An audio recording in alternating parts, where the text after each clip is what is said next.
और अब बात करते हैं अपने स्पेशल बुलेटिन की। सबसे पहले बात करेंगे धामी सर की क्लास की।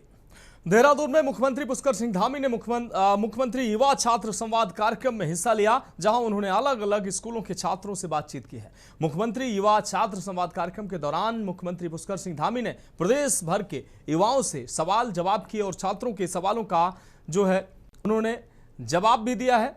जिस तरीके से युवाओं से सवाल जवाब किए, सुझाव को भी सुना, ये रिपोर्ट देखिए। देहरादून में सोमवार को मुख्यमंत्री युवा विद्यार्थी मंथन कार्यक्रम में सीएम पुष्कर सिंह धामी ने प्रदेश के युवाओं से सीधा संवाद किया। कार्यक्रम में 2.5 लाख से ज्यादा युवा वर्चुअल माध्यम से जुड़े। सीएम धामी ने युवाओं को भविष्य की जिम्मेदारियों के लिए तैयार रहने का संदेश दिया, तो दूसरी ओर विद्यार्थियों ने नशे की बढ़ती समस्या और शराब की दुकानों को लेकर सरकार के सामने सवाल रखे।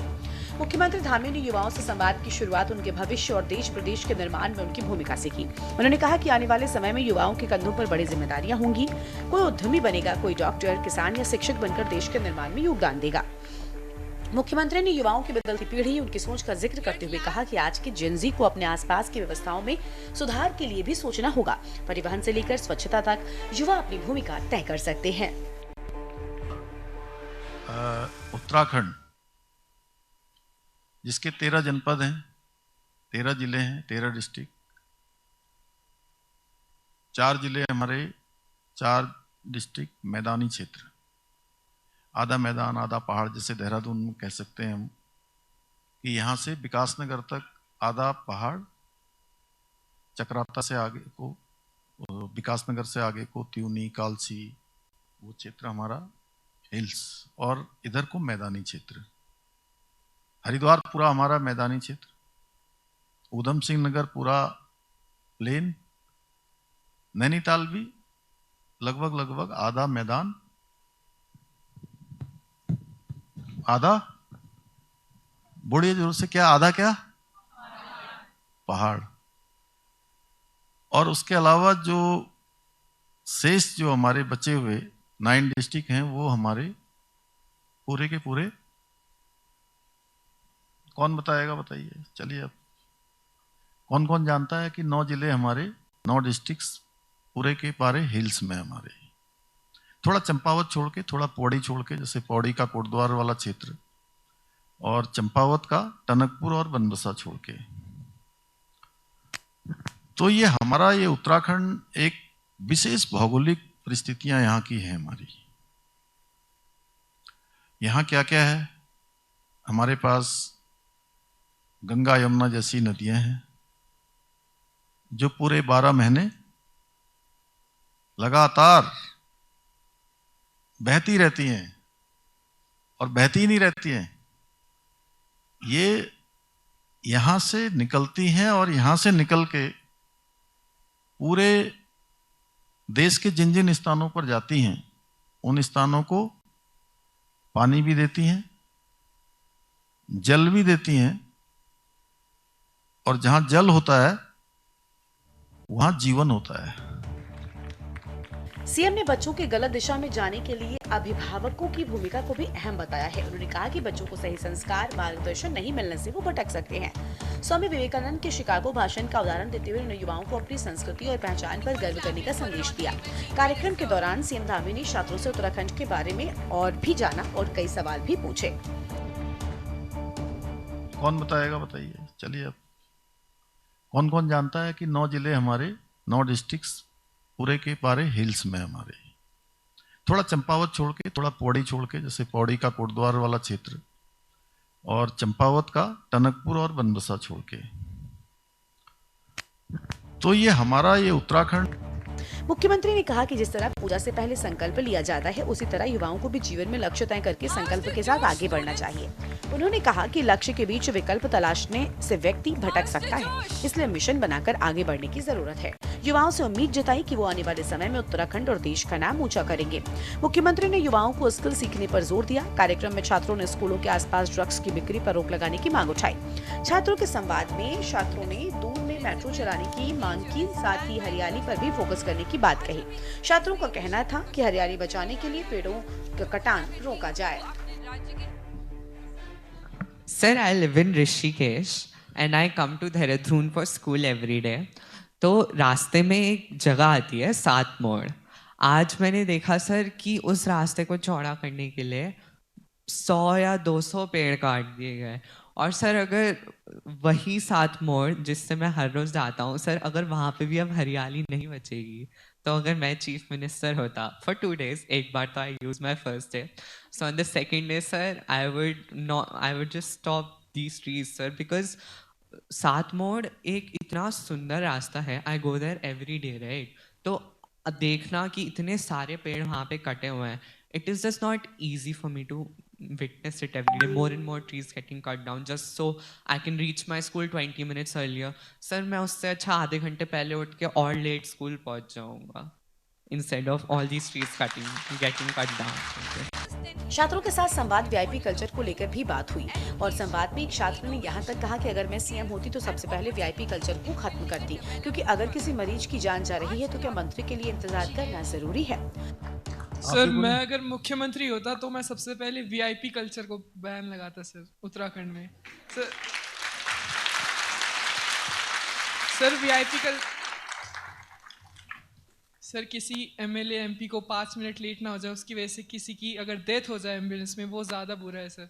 तो मैं इसलिए वीआईपी कल्चर पर पहले बैन लगाता। मुख्यमंत्री युवा विद्यार्थी मंथन में जहां सीएम धामी ने युवाओं को संकल्प, लक्ष्य और जिम्मेदारी का संदेश दिया, तो वहीं विद्यार्थियों ने नशे को लेकर अपनी चिंता सीधे मुख्यमंत्री के सामने रखी। अब देखना होगा कि युवाओं के इन सवालों और मांगों पर सरकार की ओर से आगे क्या ठोस कदम उठाए जाते हैं। Special desk news India.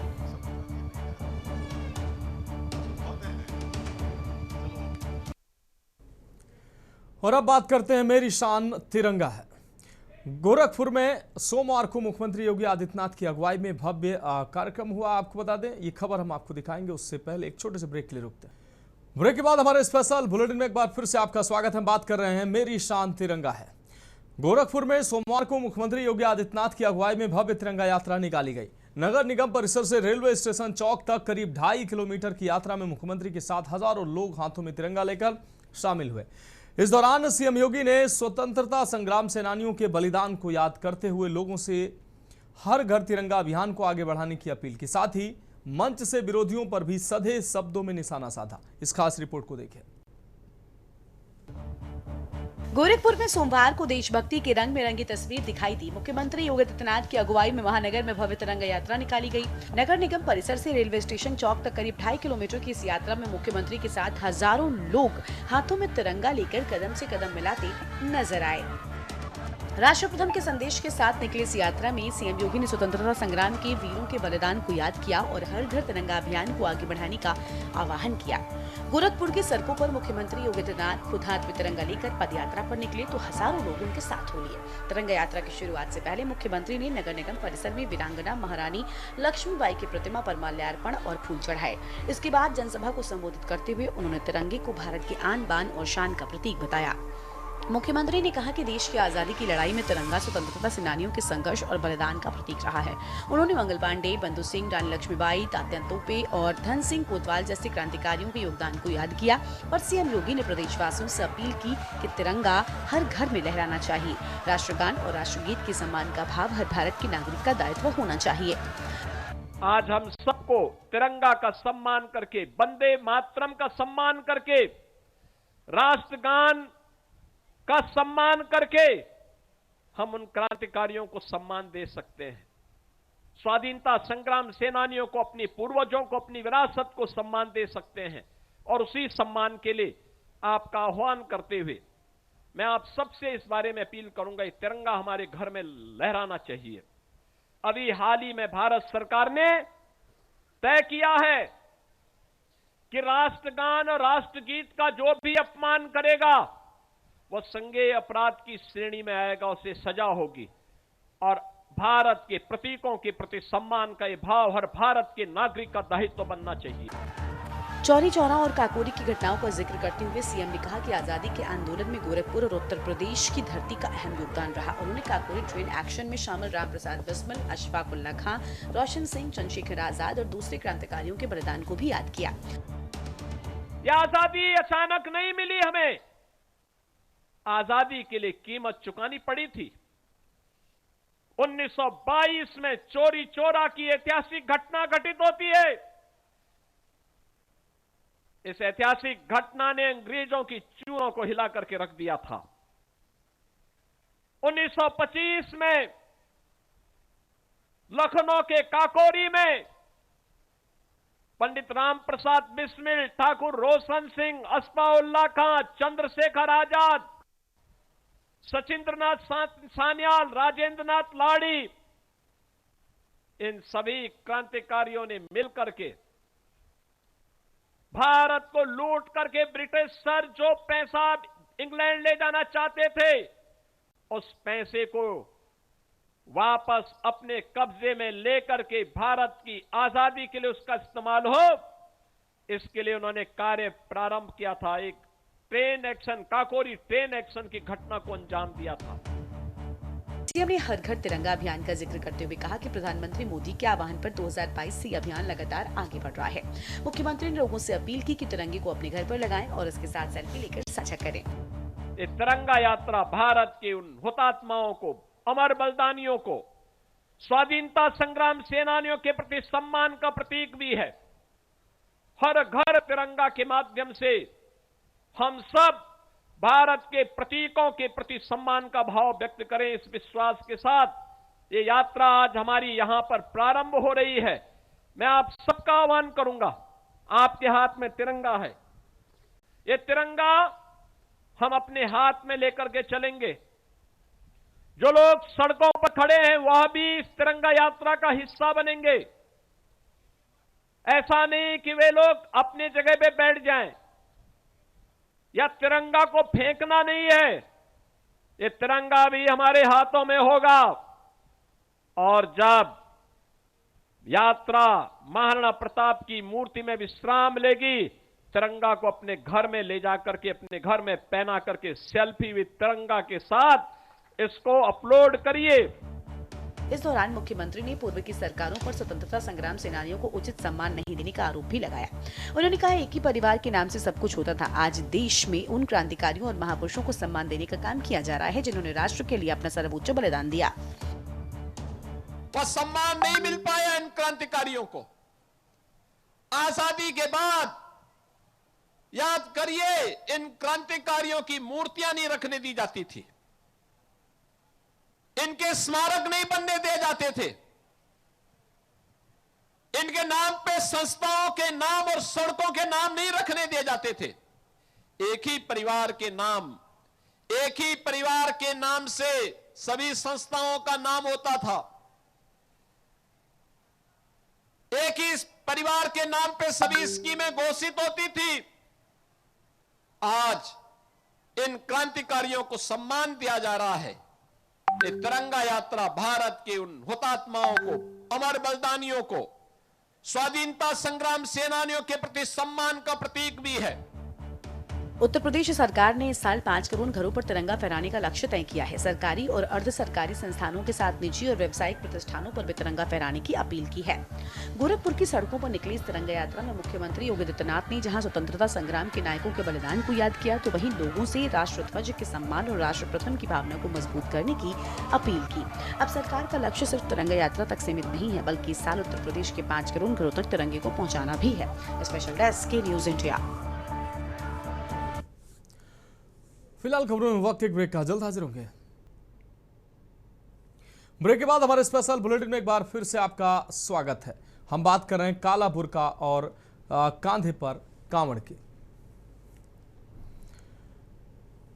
दरअसल खबर बुलंदशहर से है, जहां हिंदुस्तान की गंगा जमनी तहजीब की तस्वीर उस वक्त और खूबसूरत हो गई जब तन पर काला बुर्का और कांधे पर कांवड़ उठाए उज़्मा खान भोले की भक्ति से सराबोर होकर पदयात्रा करती नजर आई। नोएडा के रब्बूपुरा की रहने वाली उज़्मा ने छोटी काशी कहे जाने वाले अनूप शहर से पवित्र गंगा जल उठाया और लगातार दूसरी बार कांवड़ यात्रा पर निकल पड़ी। शिव भक्तों को लेकर मौलाना रशीद के कथित बयान पर प्रतिक्रिया देते हुए उज़्मा ने तीखी नाराजगी जताई। हालांकि उनके बयान से इतर उनकी कांवड़ यात्रा की तस्वीर एक ऐसे भारत की झलक दिखाती है जहां गंगा किनारे आस्था के अलग अलग रंग एक साथ दिखाई देते हैं।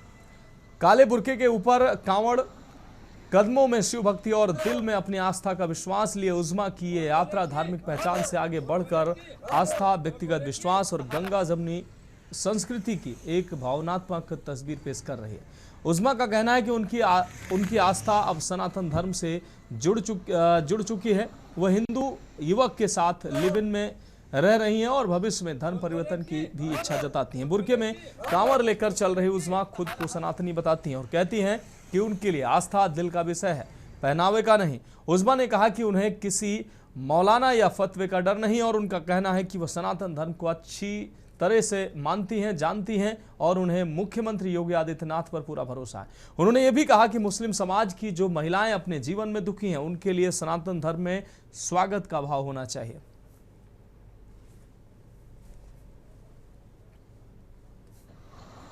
हम मन से ऐसा आए जल लेके भोले भाईपुर पर हम चढ़ाएंगे। भोले भाईपुर पे जा रहे हैं। ये पहली कावड़ है आपकी? नहीं, दूसरी कावड़ है। पहले भी लेकर आई थी, ये दूसरी कावड़ है। क्या भाव लेकर के कावड़ लेकर के आ रही है? देखो ऐसा भाव आपकी कुछ नहीं, देखो ये तो अपने दिल की वो है, अपने दिल की इच्छा है। जो भी हमें अच्छा लगेगा वही देखो हम कर सकते हैं। कावड़ का मैंने देखो कावड़ भी ला सकते हैं, जिस चीज की इच्छा है वो कर सकते हैं। कोई श्रद्धा मनोकामना? हाँ, मनोकामना थी हमारी। हम 4-5 साल से हम दोनों लिविंग में थे, तो हमारी मन्नत पूरी हो गई थी।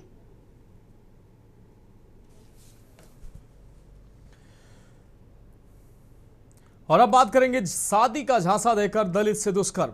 उत्तर प्रदेश के कानपुर से गंभीर मामला सामने आया है, जहां सिपाही से सब इंस्पेक्टर के पद पर चयनित हुए एक युवक पर शादी का झांसा देकर दलित किशोरी के साथ दुष्कर्म और धोखाधड़ी करने का आरोप लगा है। पीड़िता ने पुलिस महानिदेशक को प्रार्थना पत्र देकर न्याय की गुहार लगाई है। बिठूर थाना क्षेत्र की रहने वाली पीड़िता के अनुसार वह वर्ष 2020 में जब वह मात्र 15 वर्ष की थी, तब बिल्हौर निवासी अश्विनी चौहान ने उसे अपने प्रेम जाल में फंसाया। आरोप है कि युवक ने शादी का झांसा देकर उसकी मर्जी के बिना कई बार शारीरिक संबंध बनाए। जब इस बात की जानकारी परिजनों को हुई तो आरोपी के माता पिता और भाइयों ने लड़की के बालिग होने पर शादी करने का लिखित और मौखिक भरोसा देकर मामला शांत करा दिया था। पीड़िता का आरोप है कि आरोपी पहले उत्तर प्रदेश पुलिस में कांस्टेबल के पद पर अमेठी में तैनात हुआ और हाल ही में उसका चयन उप निरीक्षक के पद पर हो गया है। नौकरी मिलने के बाद आरोपी और उसके परिजनों ने अपने वादे से मुकरते हुए शादी करने से साफ इनकार कर दिया।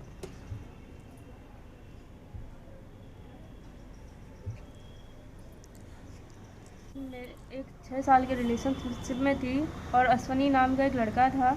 उसने मेरे साथ 6 साल रहा। अब एसआई में जॉब लगने के बाद वो मुकर रहा है शादी करने से। कब एसआई में कब हुआ? अभी इसी 2025 बैच का कांस्टेबल है, अब एसआई में हो गया उसका। कैसे मुलाकात हुई थी? हमारे घर में रेंट पे दुकान किए हुआ था। कहाँ रहता है? अभी वो जॉब पे है, अभी बिल्हौर का रहने वाला है, अभी अमेठी में पोस्टेड है। अच्छा, क्या कह रहा है आपसे? वो कह रहा है अभी जब उसकी नौकरी लग गई तो शादी करने से साफ इनकार कर रहा है। पर गंभीर आरोप लगे हैं। शादी का झांसा देकर दलित किशोरी से धोखाधड़ी का आरोप लगा है। एक बार फिर खाकी शर्मसार होती नजर आ रही।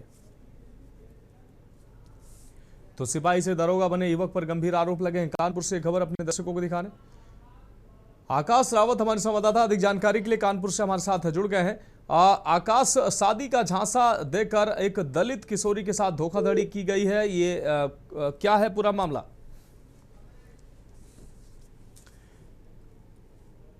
तो हमारे संवाददाता आकाश से संपर्क टूट चुका है, दोबारा से उनसे जुड़ने का प्रयास करेंगे।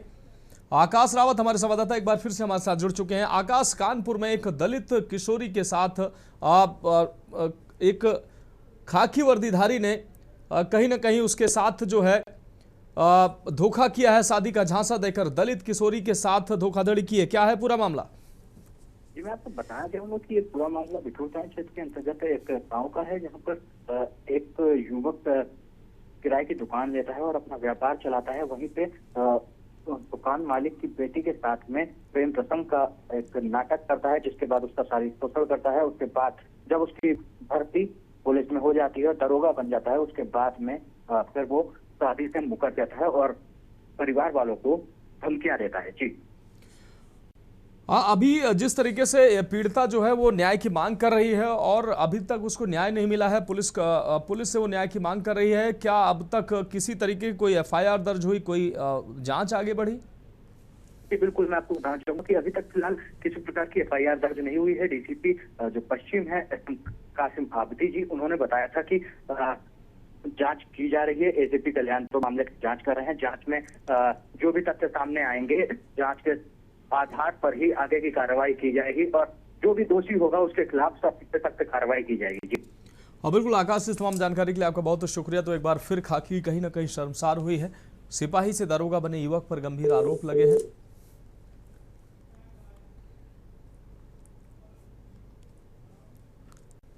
और अब बात करेंगे परिक्रमा मार्ग में गंदगी का अंबार।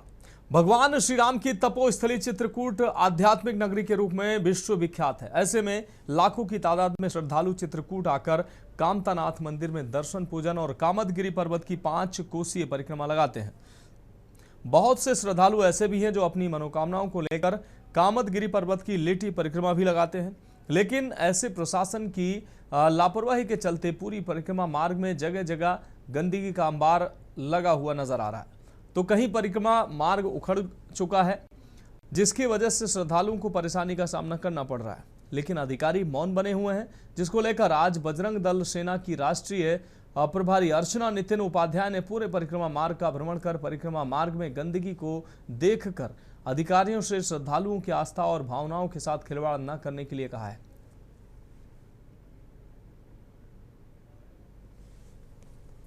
बोले कामतानाथ महाराज की जय।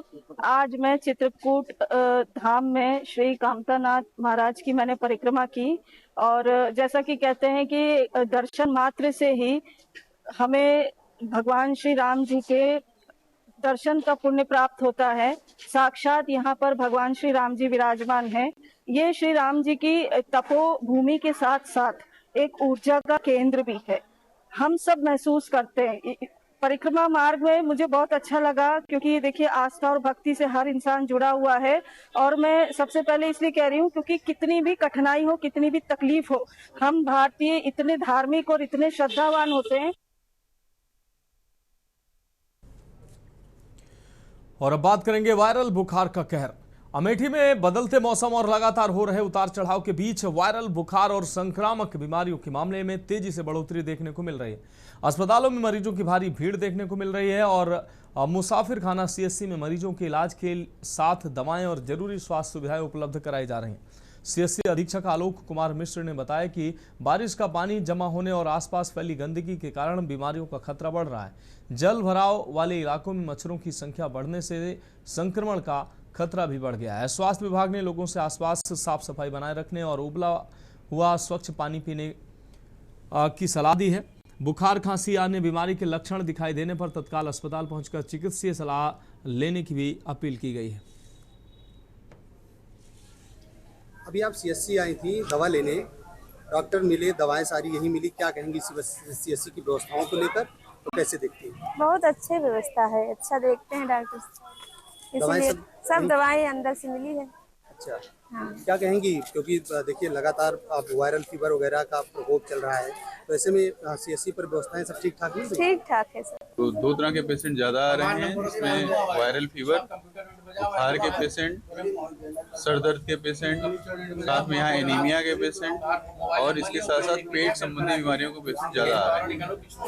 वैसे बारिश का मौसम है, बाहर खुली चीज़ें अगर ढक के नहीं रखी गई हैं, जो भी खाते हैं उनसे एंटेराइटिस और लूज मोशन, डायरिया, वोमिटिंग, इस तरह के पेशेंट इस समय ज़्यादा आ रहे हैं। सलाह है लोगों को जी, हम लोगों को लिए क्या सलाह है, किस तरीके से इस हाँ, सबसे प्रथम सलाह ये है कि इस समय चूंकि जो महीना चल रहा है सावन का, अगला 2 महीना जो रहेगा अगस्त सितंबर, इसमें बारिश होगी, बारिश का पानी इकट्ठा होगा।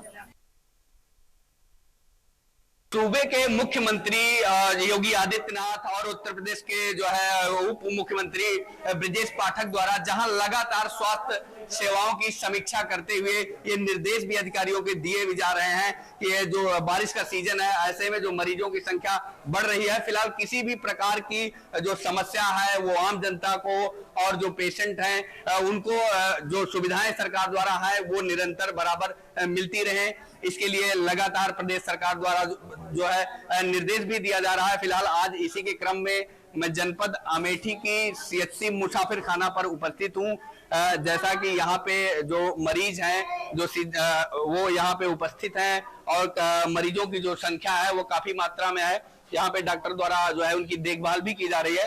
फिलहाल यहाँ के जो पेशेंट हैं मैं उनसे भी बात करने का प्रयास करूंगा और जानूंगा कि किस प्रकार की समस्या लेकर वो आए हैं और क्या दिक्कत हो रही है, डॉक्टर द्वारा कैसा ट्रीटमेंट और जो सलाह है वो कैसे दी जा रही है। आप भैया यहाँ पे किस लिए आए हैं?